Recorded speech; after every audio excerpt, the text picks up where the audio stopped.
Pas dëshimit të Maqedonisë për të marrë datë për fillimin e negociatave me Bashkimin Evropian, zgjedhjet e parakohshme parlamentare në vend nuk do të ndryshojnë asgjë. Kështu vlerëson profesori universitar Bekim Kadriu.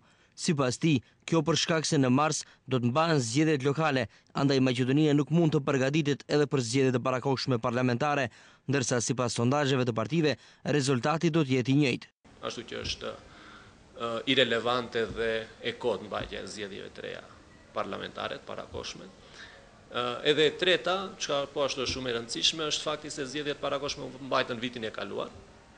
Dhe vitin e kaluar Maqedonia ishte në të njëjtën pozitë. Do të thënë ishte në pozitë ku nuk kishte filluar bisedime me Unionin Evropian, kishte bllokim nga ana e Greqisë.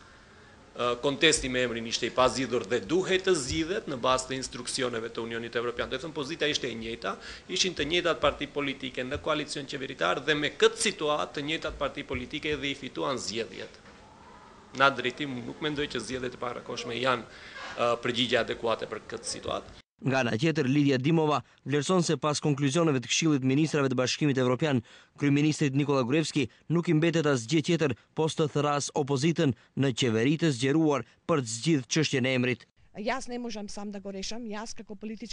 Unë nuk mundem vetë ta zgjidhi këtë çështje. Unë si parti politike nuk mundem vetë të barti atë bar dhe i thras të gjithë partitë politike të bëjmë koalicion të gjerë ta zgjidhim problemin. Koalicioni i zgjeruar të bëhet vetëm me qëllim që të zgjidhet çështja e emrit. Unë mendoj se opozita do të pajtohet për shkak se ajo ka dhënë mbështetje VMRO-DPMN-s ta zgjidhë emrin.